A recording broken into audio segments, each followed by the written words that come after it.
Con este documental iniciamos la versión en DVD de En busca del misterio. Una serie para algunos de ustedes conocida, otros habrán oído hablar de ella y para muchos será una novedad. Se trata de una serie que tiene ya unos cuantos años, pero que se puede considerar como ambiciosa, hecha con una gran ilusión.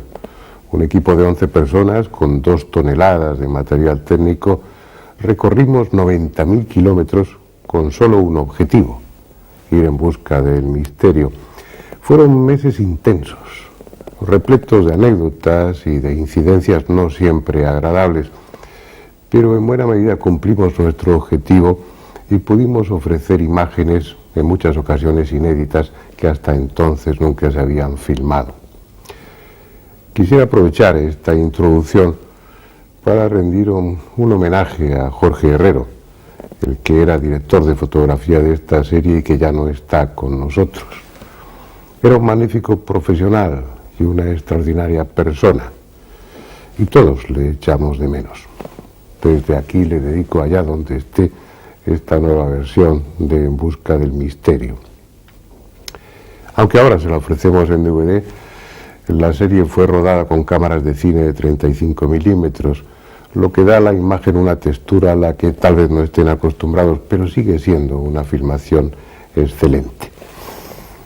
Este primer programa está dedicado a la soga del muerto, la liana de los espíritus, conocida también como la ayahuasca, una planta alucinógena que despierta en la mente extraordinarias capacidades. Desde la primera vez que rodé documentales en América hace más de 25 años, tenía interés en entrar en contacto con un ayahuasquero, con un chamán especializado en ceremonias y el consumo de la ayahuasca. Y no fue posible. Fue después de muchos años cuando el azar o el destino permitió que Juan José Benítez y yo entráramos en contacto con una secta que consumía colectivamente la ayahuasca. Y Juanjo, el auténtico protagonista de este capítulo, pudo experimentar en sí mismo cuáles son las capacidades, los poderes que en la mente despierta ese poderoso alucinógeno, la ayahuasca. Todo lo que van a ver es auténtico, porque lo que nos planteamos en esa serie es que ustedes, los espectadores, fueran testigos directos de lo que estaba sucediendo, sin ninguna alteración más allá de las que exige el montaje. Y sin más, les dejo con la soga del muerto.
En las márgenes de una galaxia perdida entre los cientos de miles de millones de galaxias que forman el universo conocido, hay una minúscula partícula azul, un globo sin importancia alguna al que sus habitantes llaman Tierra. Las circunstancias hicieron del pequeño planeta un lugar privilegiado. Lentos procesos que requirieron muchos millones de años le dotaron de un material precioso, el oxígeno. Y gracias a él surgió la vida, y esa vida, estructurándose en formas cada vez más complejas, culminó con la creación de una entidad biológica inteligente que se bautizó a sí misma con el nombre de humanidad. Sin embargo, es probable que no fuera un buen negocio para el planeta azul dar ocasión a que tal especie surgiera, porque en su crecimiento incontrolado está poniendo en peligro su propia existencia y la de todos los seres vivos que con ella comparten el planeta. Ha puesto en marcha procesos cuyo alcance no puede ahora controlar. Algunos podrían provocar el fin de forma rápida y violenta. Otros siguen un camino lento pero inexorable, como el que concierne al aire mismo que respira. Con sus aviones, automóviles y fábricas, el hombre quema 40 o 50 millones de toneladas de oxígeno cada año, pero nada hace por compensar esa pérdida. Las diatomeas de los océanos fabrican el 70% del preciado oxígeno, pero el hombre está acabando con ellas al contaminar las aguas y cubrir los mares con una delgada película de hidrocarburos. El 30% restante del oxígeno lo fabrican las plantas, fundamentalmente los árboles, pero el hombre, en su constante huida hacia adelante, ha destruido los bosques y lleva camino de convertir la tierra en un desierto. Solo quedan masas boscosas en 3 o 4 zonas del planeta y también parecen condenadas a desaparecer. La más extensa, la de la cuenca amazónica, está siendo talada o quemada con tal prisa que en pocas décadas habrá desaparecido por completo. Aunque los principales responsables, multinacionales y gobiernos, continúan llevando a cabo con estúpida contumacia esa destrucción para tener acceso fácil a los recursos del subsuelo, empiezan a surgir voces que denuncian esa salvaje irresponsabilidad. Ecologistas, biólogos y grupos organizados que proponen alternativas racionales para explotar la selva sin necesidad de destruirla.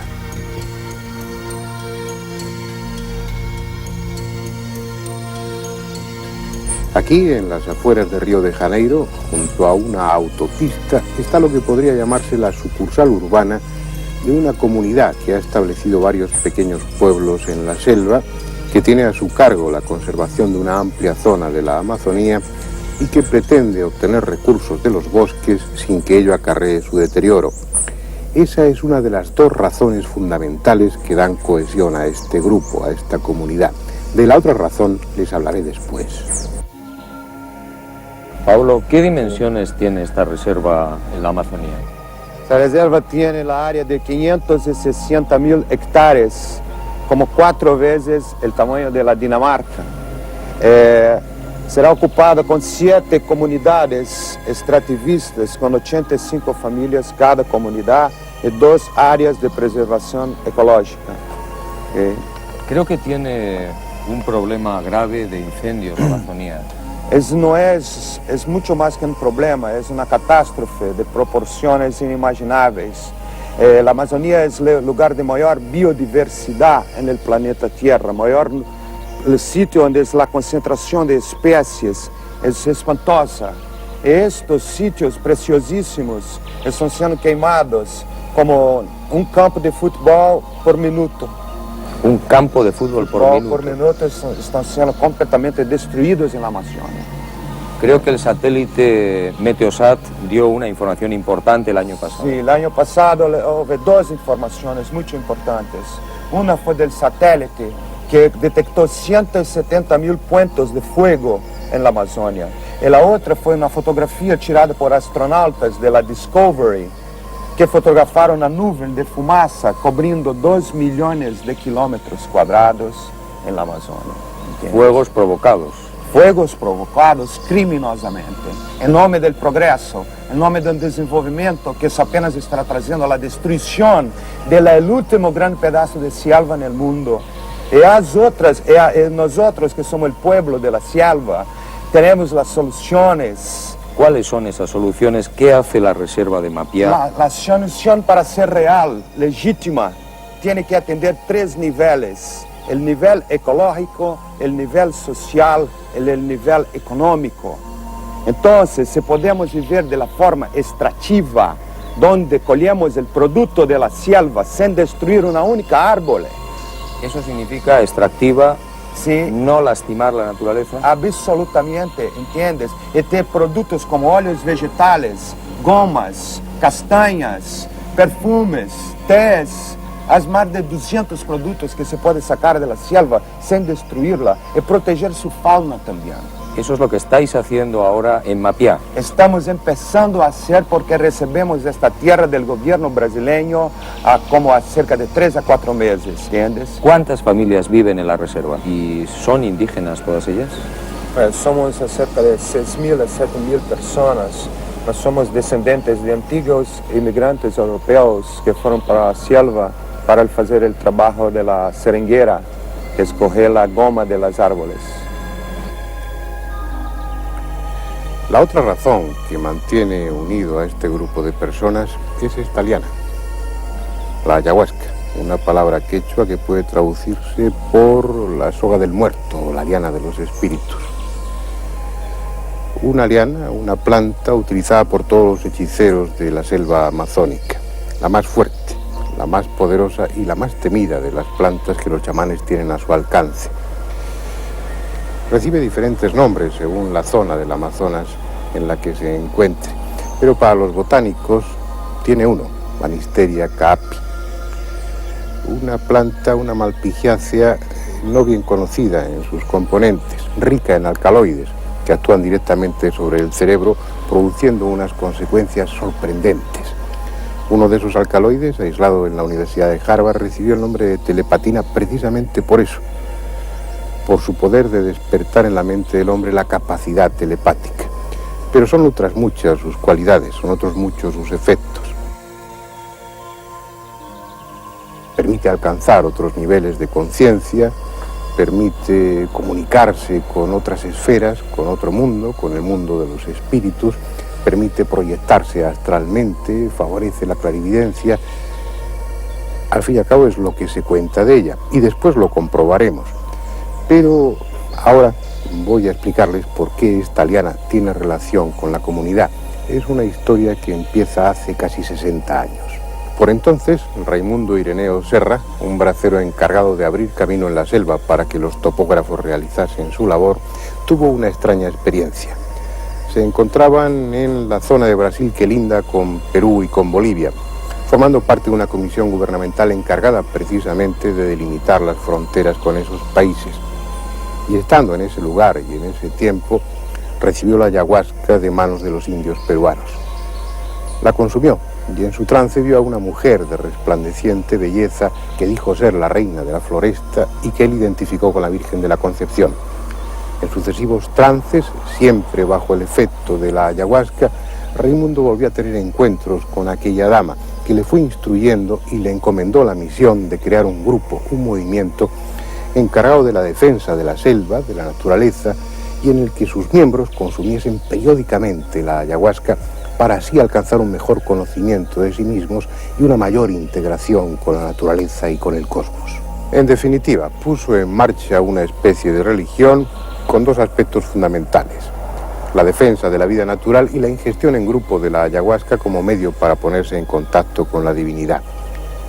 Sin unas reglas demasiado precisas y con ceremonias marcadas por el sincretismo en las que se mezcla lo indígena, lo africano y lo cristiano, los miembros del Alto Santo, que es como se llama esta comunidad, se reúnen periódicamente para consumir el Santo Daime, nombre que ellos dan a la ayahuasca por indicación de aquella visión, y la toman mezclada con las hojas de esta otra planta, la Cichotria viridis, también rica en alcaloides que actúan sobre el cerebro. Juntas se potencian sus efectos y constituyen una especie de mezcla explosiva que coloca a aquel que la toma en las fronteras de otro mundo, en los límites de otra realidad que es inalcanzable por los sentidos ordinarios.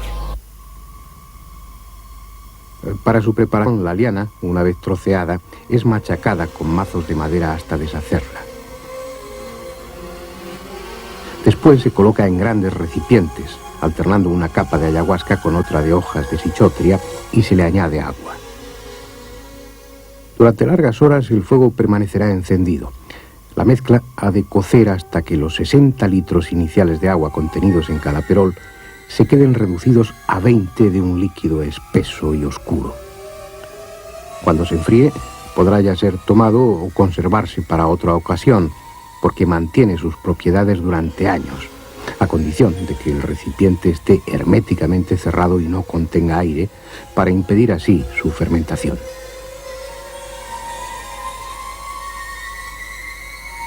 La ayahuasca, el santo daime, como ellos la llaman, iba a tomarse colectivamente en el templo de la comunidad, una construcción de madera abierta a la selva que cumple la función de centro ceremonial y lugar de reunión.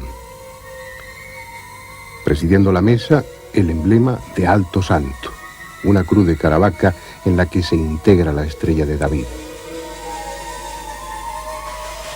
Fuera, la lluvia, que nos acompañaría toda la noche, y el ruido de la vecina carretera, recordándonos que, pese a todo, seguíamos en contacto con la realidad cotidiana. Estuviéramos o no de acuerdo con su especial religión, el hecho es que nos acogían amablemente, aceptando que todo fuera filmado por nuestras cámaras. En consecuencia, asumimos sus reglas y en todo momento tratamos de integrarnos en el grupo, haciendo lo que los demás hacían. Ellos consideran su doctrina como fruto de una revelación y están en su derecho. Pero llegado el momento de revestir a sus ceremonias de alguna solemnidad, no tienen inconveniente en imitar actitudes propias de la liturgia católica, lo que no deja de ser pintoresco para un observador imparcial. De todas formas, participamos en todo ello como huéspedes respetuosos. Al fin y al cabo, era el camino a nuestro alcance para tomar la ayahuasca y experimentar sus efectos, de los que tanto habíamos oído hablar. En nombre del Padre,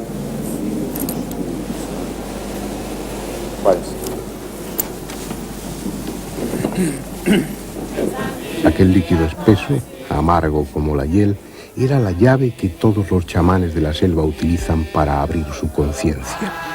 Pero en modo alguno puede decirse que sus primeros efectos sean placenteros.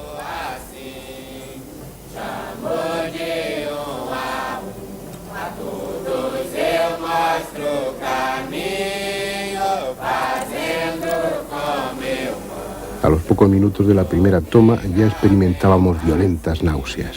No éramos los únicos. Como fondo a las canciones, pronto empezó a oírse el menos armonioso sonido de las arcadas que algunos no podían evitar.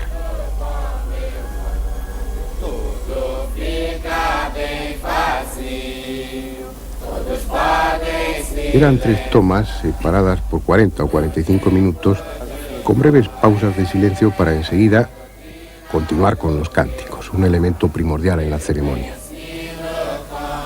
Son canciones doctrinarias en las que se recoge la enseñanza del santo daime, la filosofía de esta nueva religión.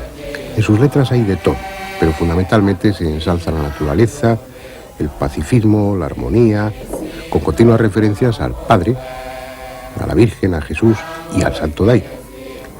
Suenan a himno dominical y a canción de excursionistas, pero bajo su aparente ingenuidad ocultan una carga tendenciosa considerable y conducen el efecto de la ayahuasca en los participantes por el camino conveniente.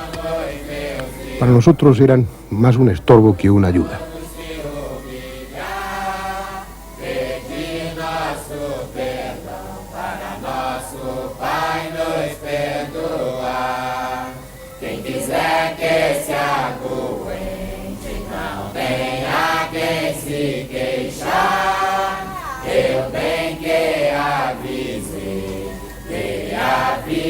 A medida que pasaba el tiempo, los efectos de la soga del muerto se hacían más patentes.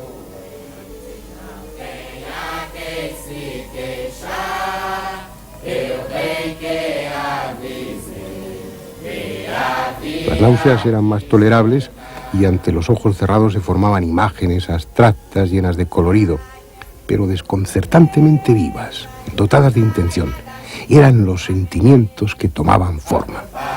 Unas veces como agudas espinas, otras como tejidos palpitantes de color anaranjado y consistencia de terciopelo. También el oído se hacía hipersensible hasta el punto de que aquellas atroces canciones eran percibidas como una agresión, despertando tal rechazo que era preciso hacer un esfuerzo para no pedir silencio a voces. Empezaba a sentirme francamente a disgusto en aquel ambiente. Por otra parte, mi razón se enfrentaba a los efectos psíquicos de la ayahuasca, que ya se hacían notar. Intuía que en unos instantes perdería el control de los pensamientos. No había angustia alguna, Simplemente era cuestión de elegir entre resistir o abandonarse al santo daime. Experimentaba un profundo rechazo hacia Paolo, el oficiante de aquella ceremonia, y todo lo que él representaba. No quería seguir y no seguir. El que sí siguió fue Juanjo. Él había decidido llevar a cabo varios experimentos bajo el efecto de la ayahuasca, y los que conocemos bien al periodista navarro sabemos que es tan curioso como tenaz. Ni el ambiente tendencioso ni las irritantes canciones fueron suficiente obstáculo para impedirle lograr su objetivo. Debo aclarar que, en primer lugar, esta experiencia ha tenido un carácter puramente de curiosidad periodística, por lo menos en mi caso. Creo que merecía la pena, y aunque la primera hora y media, prácticamente las 2 primeras horas, resultaron muy desagradables, muy violentas, la primera toma yo sentí como se me rompía algo dentro, era una sensación profundamente amarga, como si el estómago se revelara.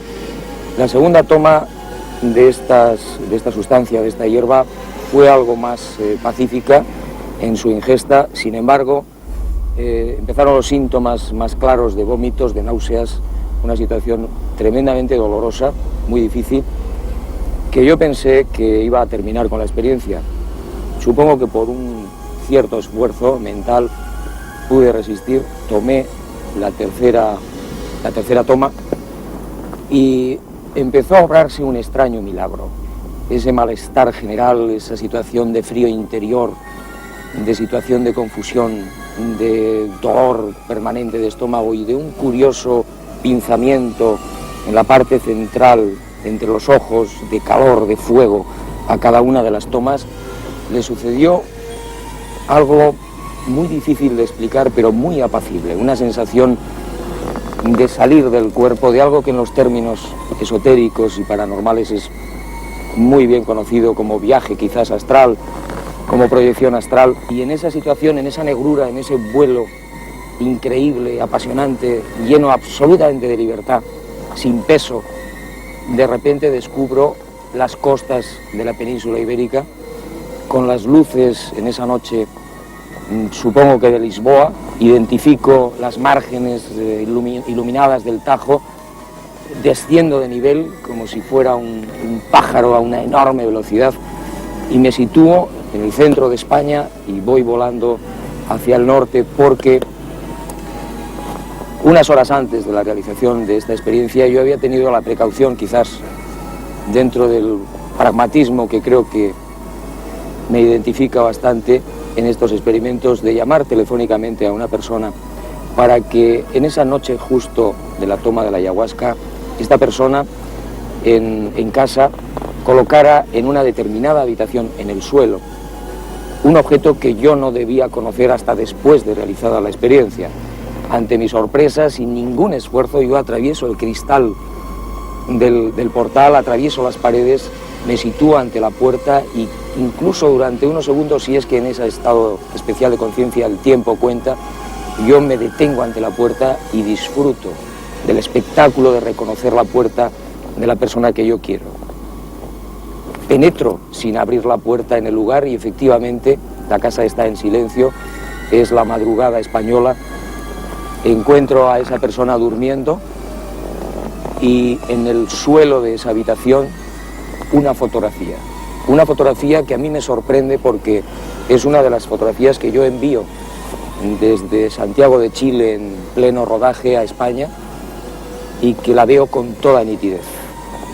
Y esa persona, ante su sorpresa, ante su asombro, me dice que en efecto es una de las fotografías que yo he enviado en pleno rodaje a España. Continúa la experiencia y, digamos, en cooperación con uno de los compañeros del rodaje, yo paso, entre comillas, en ese vuelo maravilloso, fascinante, ingrávido, casi de cristal por Madrid, penetro en una casa que jamás he visto, que nunca he conocido, y descubro en las paredes, en la casa, una serie de cosas que yo ignoraba en absoluto y que después a ese compañero del rodaje yo transmito cuando se ha terminado la experiencia y este hombre ratifica plenamente que efectivamente esas cosas están ahí. Hablo con unas personas que tampoco conozco, que le describo a este compañero de la filmación y efectivamente son así. Y por último, dentro de estas experiencias absolutamente increíbles, alucinantes, yo tenía un deseo personal, muy íntimo.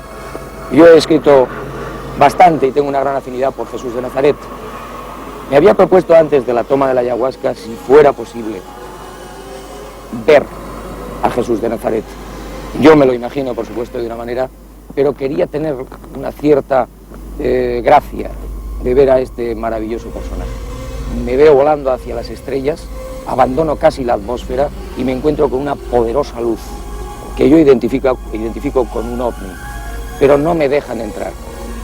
Quedo detenido a una cierta distancia de esa poderosísima luz, brillante como un arco voltaico, y empieza a descender, a salir de ese lugar una cadena de personas, de personajes, que casi no me da tiempo a identificar.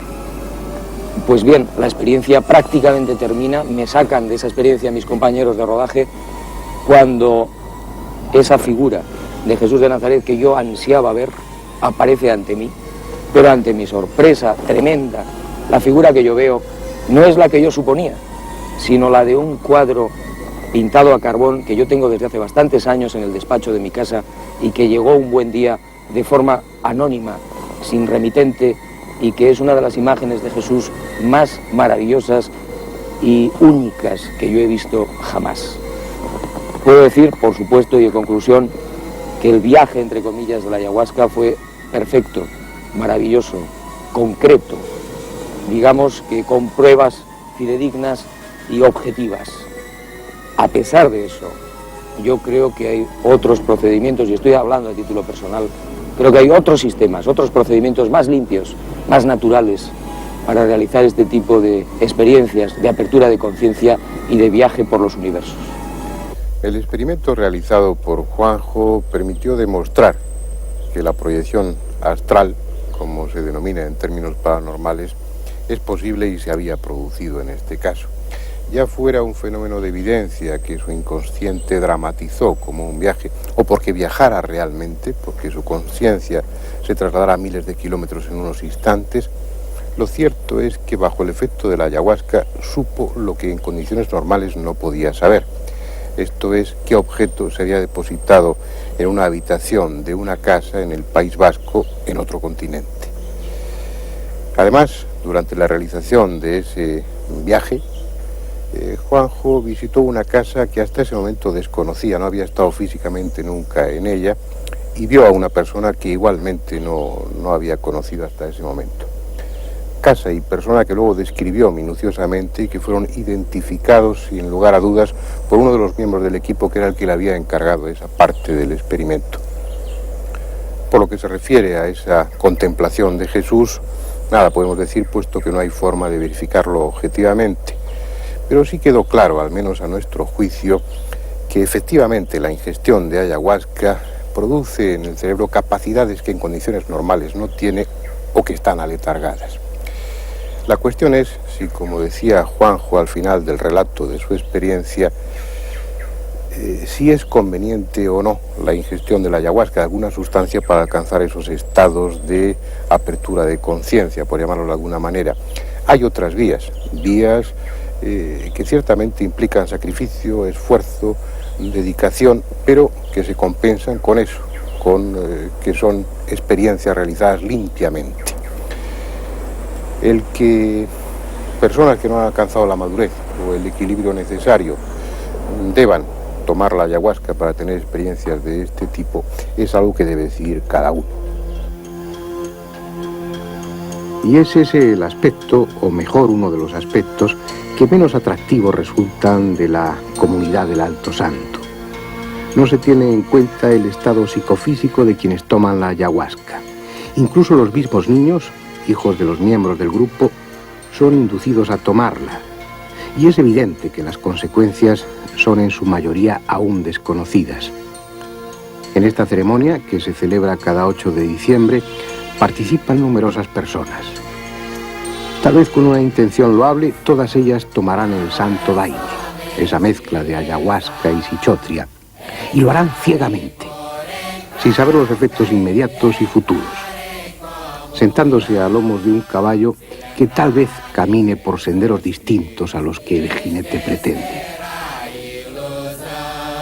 Nadie les advierte, por ejemplo, que la ayahuasca contiene también inhibidores de la monoamina oxidasa, sustancias incompatibles con muchos fármacos de uso común y con varios alimentos, capaces de producir, en caso de mezclarse con ellos, reacciones a veces muy graves. Y los miembros de esa comunidad no nos advirtieron de ello porque lo ignoran, como ignoran las consecuencias que a largo plazo acarrea el uso continuado de la ayahuasca. Uniformados, cantando en coro canciones menos ingenuas de lo que parecen y asumiendo el liderazgo de personas que tal vez no respondan a intereses totalmente altruistas y, sobre todo, ingiriendo la ayahuasca de forma condicionada por los fines presuntamente elevados de la comunidad, las gentes de Alto Santo no resultan envidiables para quienes somos simples observadores. Hay otras formas de defender la naturaleza y otros medios para propiciar una apertura de conciencia.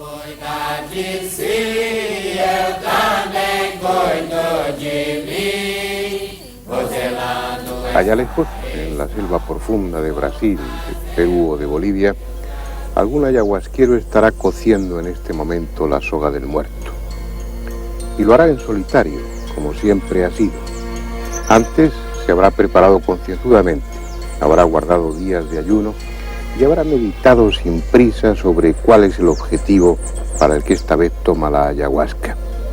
Posiblemente para diagnosticar a un enfermo grave, tal vez para conocer el futuro o para ponerse en contacto con los dioses, quién sabe si para sumirse simplemente en la contemplación de sí mismo.